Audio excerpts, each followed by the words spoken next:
Kemi ardhur sonte në teatrin e operës dhe baletit. Për çfarë? Sepse zhvillohet netët e klipit shqiptar. Shumë artistë do të bashkangjiten sot dhe ne jemi këtu Për të pyetur të gjithë pjesëmarrësit VIP-at, ata që do të garojnë dhe kush në fund të ditës do fitojë çmim në këtë eveniment kaq të rëndësishëm. Kështu që bashkohuni me ne për disa super intervista siç vetëm WTF di të realizoj. Edhe prapa skena, kështu që në ndiqni, hajde. Aurel, si mendon që do shkoj nata e sotme dhe më thuaj pak si e ke parë ti ndryshimin e muzikës viteve të fundit dhe videoklipeve më së shumti, apo bëjmë videoklipe për të shitur apo dhe art? Mendoj që shumë artistë dhe ata që pjesa më e madhe dhe të sot kanë bërë art. Mendoj që prej vitesh Shqipëri-Kosovë ka bërë videoklipe shumë të bukura, duken edhe investimet që janë shumë të bukura. Gjëja që vlerësoj më shumë vitet e fundit është që videoklipet sot kanë pabull, kanë një histori, nuk janë thjesht për të treguar anën vizuale të këngëtarit. Dhe gjëja më e bukur është që nëpërmjet së fabulës sot nëpërmjet videoklipit ne shikojmë dhe mesazhet që duhet t'i jap kënga në mënyrë të tepërs të drejtë.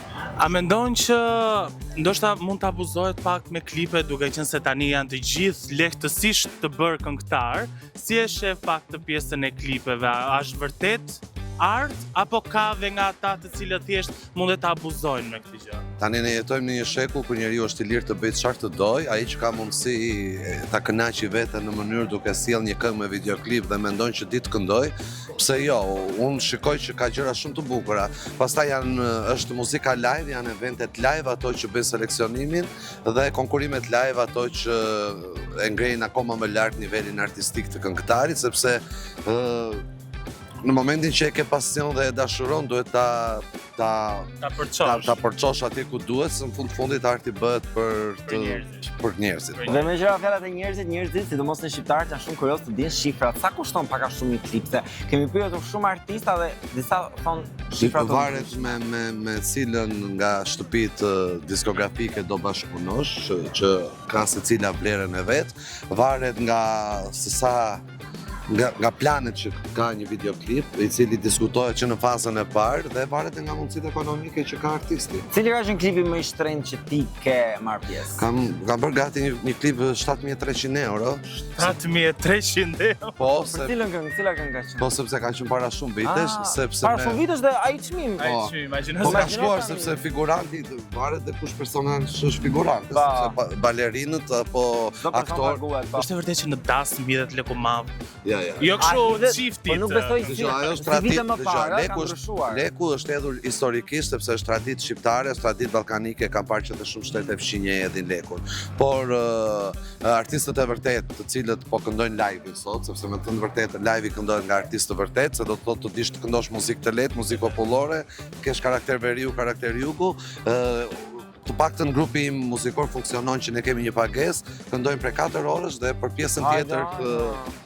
pjesën tjetër të lekut që hidhen, ka raste që i zoti shtëpisë vërtet na i ka dhënë dhe ne dhuratë.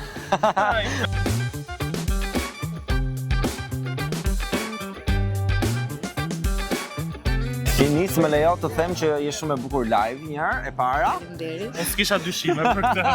Shumë faleminderit. Dhe e dyta, jemi në natën finale të çmimeve të netët të klipit shqiptar. Dua të pyes pak ty si sy jashëm, si i ke parë klipet e artistëve shqiptar të publikuar gjatë këtij viti?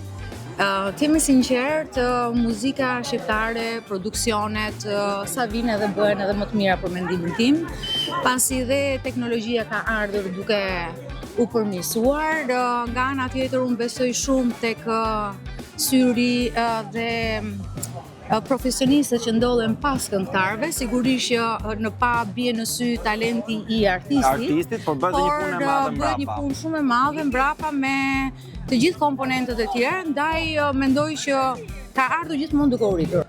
Në ato vite, për shembull ai klipi që un kam sjellur bashkë me Ingridin, ka bërë pak sa home për vetëm në arsye për gjitha këto komponentët që un sapo thash pak më lart. Sot është e zakonshme. Është e zakonshme. Është e zakonshme, nuk ka ndonjë po themi, e vetmja gjë është që çfarë shikoj unë tani më është regjia. Okej. Inis, me që e përmendëm Ingridin, mund na zbulosh disa plane të Ingridit se po vjen vera, do kemi ndonjë projekt të ri, ndonjë bashkëpunim? Ingridi mbani çik të fsheta projekte. Ka thënë gjë? Sigurisht që ajo vazhdimisht është në proces krijues, nuk i ka ndaluar në asnjë moment koncertet e saja. Po bën tani këngën e radhës, edhe Bashkëpunim apo solo? Jo. Të na e zbulon, vetëm? Ishte nga gjetë luca, do me thënë tek ky klipi. Anaj si është, se sapo është bërë nën së fundi, si është, a është mirë? Është e lumtur si një nënë e re, që po e shijon shumë, ka bërë një beb tepër të bukur edhe mbi të gjitha ndihet tashmë e realizuar sepse ardha në jetë e një fëmie është gjithmonë një bekim. Edhe ajo ndihet e bekuar. E vërtet. Mateos, jemi në netët e klipit shqiptar. Sa ka ndryshuar klipi shqiptar ndër vite dhe sa e vështirë është ditët e sotme të bësh një klip të bukur? Në fakt, shiko, për mendimin tim si Mateus, ne arritëm në një fazë që realisht fillon të realizonim klipe shumë të bukura. Për shihet e mia, ajo çka unë kam bërë vitet e fundit, 2-3 materialet e fundit të tem, unë kam shkuar pak më natyrshmja, pak më natyralja, pak më ajo që jetojmë për ditë. Jo shumë me skena të mëdha edhe me skena për cilat ne nuk para jetojmë shumë, për të drejtën. Shumë me makina, me gjëra të shtrenjta. Po jo vetëm makinat, po edhe skenografitë dhe diçka tjetër. Mateus, a je bërë pishman për ndonjë klip që ke bërë në karrierën tënde? Se the kur kthesh mbrapa. Çka ke bërë? Sa skene ka qenë? Unë jam natyrë që këngën nuk e dëgjojmë që në momentin që publikohet. Po, e ke dëgjuar aq shumë.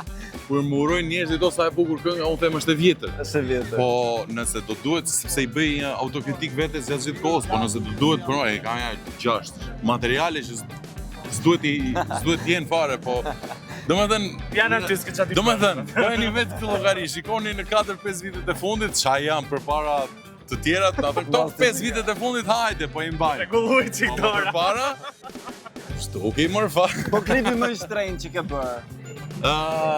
Sa Aureli na e tha 7500 ishte diçka e tillë. Shiko, ne çunat e kemi çik të favor. Që nuk keni shumë shpenzime thua. Nuk kemi shumë shpenzime. Domethënë ne paka shumë te kjo. 6, 7 e pak, edhe 5 ndonjëherë varet, po. Gocat pastaj janë. Gocat me që se jemi te gocat e të artistët, ka pas ndonjë artiste që nuk e ka pranuar një bashkëpunim tënd, që i ke propozuar një bashkëpunim, po ka thënë nuk është për mua ose një diçka që nuk e ka gjerë tur veten. Më ka ndodhur me një këngë që më kanë thënë jo 4 personazhe shumë të njohur. Dhe nuk po e kuptoja se mua më dukesh e këngë shumë e bukur, po pastaj e pash pak ftoht këtë histori e thash dalin sekond se e gjithse kush ka drejtën që të zgjedhë materialin më të mirë në fund ditës, edhe pa ngatruar marrëdhëniet tona që kemi me njëri tjetrin, po dua të besoj që ka qenë problemi materialit. Materiali u publikua? Jo, nuk ka dalë, po sepse po materiali e ka pasur pastaj. Do na zbulos një nga 4 emrat e njohur që të refuzuan. Po, 3 nga 4. Ja do ta them. Se do refuzosh? Okej. Hajde po e them se s'kam. Po mos e ka ikur tani. Thua emrat e isha me. Ka gati një vit e po themi që është sezonit 2 ky, po, një vit e pak, që Fatmira Breçani akoma nuk është bindur që të bëjë një bashkëpunim me mua. Po, shiko se për shaka. Fatmira Breçani, thirrje publike. Shiko, ajo për hir të së vërtetës ka qenë gati për shkak të impenjimeve, për shkak të materialit, sepse shiko, shumica e kolegëve tanë kur tonë jo për një këngë tonë shiko se kam ca këngë tjera, jo se s'duaj. Po se s'kam kohë. Ti ke pak vështirë për kuptu realitetin, po. Ti është problemi i këngës? Në rastin konkret besoj që do kemi materialin e dur që ndoshta do bëjmë një bashkëpunim edhe me Fatmira. Mezi po e presim.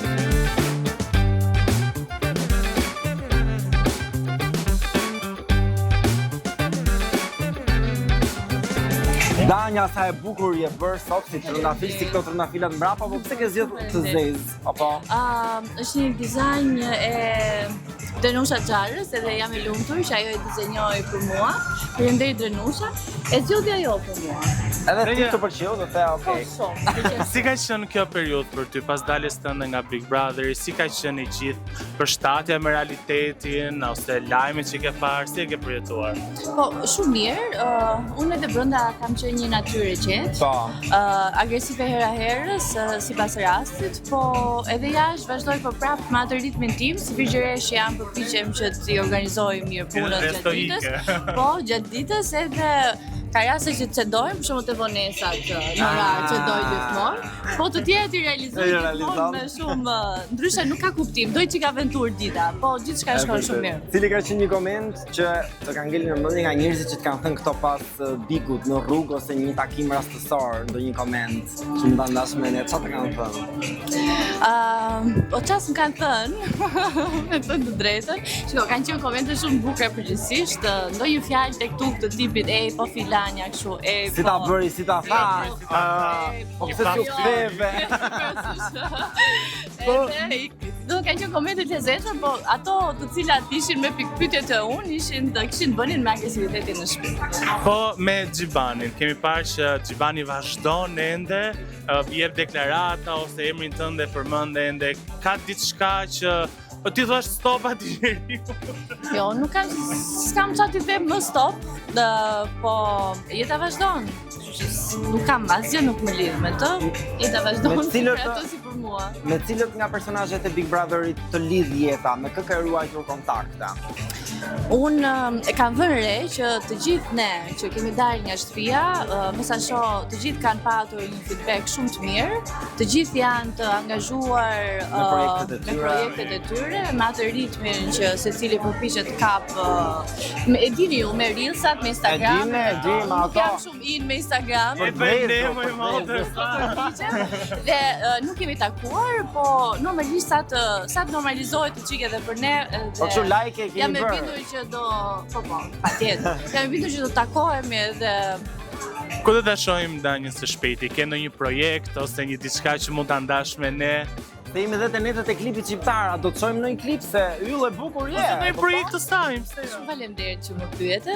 Ne shumë shpejt xhirojmë yjet e diasporës shqiptare, është një projekt i realizuar nga Fondacioni Deltan Hoxha dhe Top Channel dhe unë jam e nderuar që do ta moderoj, shumë shpejt e xhirojmë. Në qershor do shihni 2 puntata jashtëzakonisht të bukura me talente shumë fantastike që jetojnë jashtë rojeve shqiptare.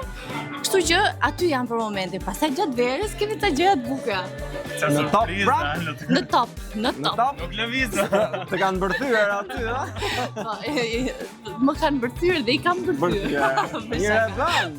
Pse jo, dhe mirë festar i shuar. Shumë faleminderit. Shumë faleminderit, Danjë. Të urojmë të kalosh sa më bukur sonte. Gena jemi në netët e klipit shqiptar dhe kemi pyetur çdo këngëtar që na ka rastisur se sa e vështirë është të bësh një klip në kohët e sotme në Shqipëri dhe sa kushton. Mendoj se pjesa më e bukur, por dhe më e vështirë për artistët është për të realizuar një klip. Në qoftë se ti pretendon që të bësh një klip të vërtet, do duhet shumë kohë dhe shumë lekë për ta bërë atë. Për të bërë diçka artistike të bukur. Artistike. Kështoj, në thash minimumi sa Aureli na tha 7.000, po më i larti që ka pasur ai. Ose klipi jot më i shtrenjtë, sa ka Klipi qenë? më i shtrenjtë ka qenë 9.000 euro, një klip me shumë personazhe, me shumë figurantë. Figurantët kushtojnë. Figurantët dhe u xhirua në një vend ku neve kemi marrë dhe edhe shumë gjëra nga Tirana dhe më të në ushqime, sepse kemi zgjiruar që nga mëngjesi deri në darkë aty s'kishte mundësi të sill një ushqime dhe ishim afërsisht 48 veta. Mos them edhe më shumë, se kanë qenë gjithë ata njerëz që ishin figurantë. Edhe këto klipe kushtojnë normalisht. Pastaj ka klipe që janë më veror, më fresh. Më të thjesht, po. Ata i duan 2 personazhe, 3 personazhe, duhet i mashkull, një femër, sa të bukura. Gena, a është e vërtet që klipe kanë ndryshuar shumë, pra më shumë rëndësi kushtohet anës vizuale se sa materialit që mundohet që një artist të përcjellë? Mendoj se në Shqipëri është kjo që thua ti, sepse vizualisht investohet më tepër se sa nga audio. Ti vetë ku ti kushton më shumë rëndësi? Unë i Këngës kushtoj më apo shumë klipit? rëndësi këngës. Këngës, a? Domethënë, në qoftë se Atë do këndosh, po. Atë do, në qoftë se do arxoj shpirt dhe energji, do ta jep të gjithë në këngë. Pastaj klipi është tjetër histori, por në qoftë se s'ke një këngë të bukur, ti nuk ke një klip të bukur. Sado, kupton, nuk do ai kënga është ajo që bën klipin të jetë edhe një herë më i bukur. Po frymëzimi për këngës si të vjen, një nga këto që zgjosh dytë natës vjen një melodi ose një moza. tekst, Shiko, që punon me orë. unë jam nga ata që nuk flegjum fare, jam nga ata që rri dhe 13 mëngjesit. Në studio. Edhe në studio, edhe vetë nga njerë shkruaj tekstet, shkruaj vi muzikën, pastaj shkoj në studio, domethënë jeta jonë është domethënë pa gjumë natën, pastaj koncerte, historitë, udhëtimet, edhe kështu vazhdon e gjithë jeta. A ke ndonjë nga klipe sepse repertori jot është shumë i pasur, me shumë këngë. A ka ndonjë këngë ose ndonjë klip të cilin ti nuk e ke dhe më shumë qef ose që do të thë më mirë mos ta kisha nxjerr? Tani, unë kam disa gjëra që i kam bërë shumë herët, jo tani, që do më thënë kanë qenë për kohën e tyre, po prapë s'mund të them se janë të këqija sepse kanë atë historikun e vet. Megjithatë, bravo, janë të bukura për kohën e vet. Do më thënë, në atë kohë, para 30 viteve, unë s'kisha bërë një detar që kisha gjetur një pellë me ujë aty, kisha pastruar këpuzët dhe ata kishin zhëruar e kishin edhe pas asaj kisha prekur flokët. E po gjëra spontane janë më të Gjëra të bukura. Kurse në këtë kohë nuk lejohet. Një slow motion aty kur Ajo është e gallat. Ai thon domethënë atëherë s'ka pasur as TikTok as Instagram as që të bëheshin virale këto momente. Domethënë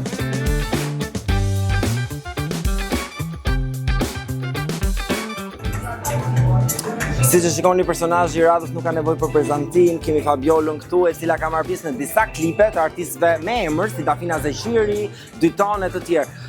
Ola, sa e vështirë është të xhirosh një klip, se ne e shohim ashtu bukur, themi ne këto kënaqem, por sa të vështirë janë prapa skenat. E vështirë është, varet se sa plane duan ata të kapin, por që me 2 klipet kemi mbaruar për 2 ditë xhirime. Po, ka qenë e lehtë sepse edhe këngëtarët ishin profesionistë në punën e tyre dhe nuk është se ishte klipi i parë. Edhe unë me modelingun gjaj isha e njohur, kështu që Po, si ka qenë të punosh hapur me Dafinën, se Dafina njihet shumë si natyrë konfliktuale me artistat e tjerë. Si ka qenë me ty? nuk e di, unë mendoj që Dafina para se të njihet si artiste konfliktuale, njihet si një ndër artistet më të mira në Shqipëri, në treva shqiptare. Për mua ishte shumë e thjeshtë, ishte aq e mirë. E thjeshtë? Po, shumë e thjeshtë. Gjatë gjithë xhirimeve edhe në pjesët kur ndalonim xhirimet, kishim ato muhabetet. Pra nuk ishte kështu që mbarova xhirimet dhe të bënte sikur t'ishte ekzistoje. Dafina është shumë friendly edhe tani vazhdon komunikimi me Dafinën. Okej, super. Në ndonjë bashkëpunim që do vi së shpejti me ndonjë artist tjetër ose ndonjë projekt televiziv, se të kemi parë dhe në RTS? Për projekte televizive po jam e interesuar, por për sa i përket klipeve dhe këtë me Dafinën unë e bëra nga kërkesa e Dafinës, se nuk është se e shoh më veten. Nuk do ta çosh karrierën tënde drejt. Jo, nuk është ajo gjëja që unë shoh në të ardhmen për veten, ndërsa për sa i përket televizionit, siç kisha eksperiencën me radio televizionin shqiptar, super e kënaqur dhe shpresoj që të kemi projekte të reja. Shiko se mos na futesh në big vitin tjetër. E ke Tesat i kemi pas, po nga që e njoh veten, mirë e di që do shpërthej atje, do duroje dot tua? Shiko, unë jam malsore, kaq mjafton besoj kaq atë tjetër. Dhe pyetja e fundit, nëse mund të na zbulosh në një shifër sa paguhen zakonisht, kemi komunikuar me artistët dhe na kanë thënë që kur ke pjesëmarrës, figurant shumë në klip, klipi është më i shtrenjtë. Sa të kanë paguar ty?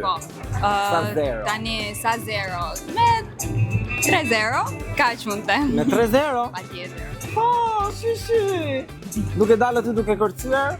Po, para se të dalësh aty të kërcesh është një karrierë përpara që ti ke sakrifikuar shumë gjëra, nuk është vetëm ajo pika. E di, po jo sa ka. Që është një rrugë e gjatë. E vërtet. Ola, unë të falenderoj shumë. Faleminderit juve, sa më shumë projekte të bukura dhe kaloftë sa më bukur sonte.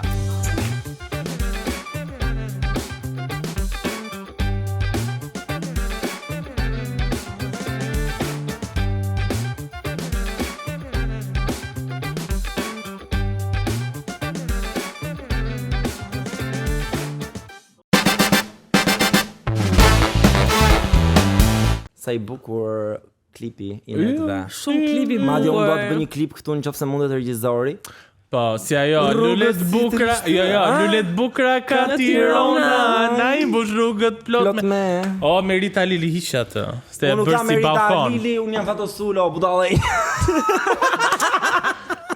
E morët vesh ju, që është Fatosulo, se mos e kisha rruar. Nuk e mbyll Fatosulo. I ka të Zesi proshkoll. të falimderit që ishe pjesë e këtij episodit të 33 shimi Ju në falenderoj 66 për tani. Gjesin e marrë vetë për jubile. Normal. Ndërkohë që ju Faleminderit për ftesën. se kemi minutazh të shkurtër. Faleminderit për kaq. Okej. Ju na ndiqni Ndiqni çdo të manualin. premte ora 8 dhe këtu poshtë keni username-in Instagram bëhet Nami Kosiani poston gjëra shumë Unë postoj gjëra plus 18, kështu që të gjithë ju që doni të kaloni një natë. ose që keni food fetish, gjëra të Po, tilla. food fetish unë postoj kishte të Fatosi. Ne po na e le vazhdojmë, kështu që na ndiqni sepse për çdo gjë Ne po na e le vazhdojmë. Themi. Po na e leve vazhdo. Qa themi? ne për çdo gjë themi what the fuck. Unë nuk do t'ju përgjërohem si që përgjërua Fatosi, por faleminderit që ndoqët të gjithë emisioni dhe mos të harroni të na bëni subscribe dhe follow në të gjitha rrjetet tona sociale. Andale.al. Andale!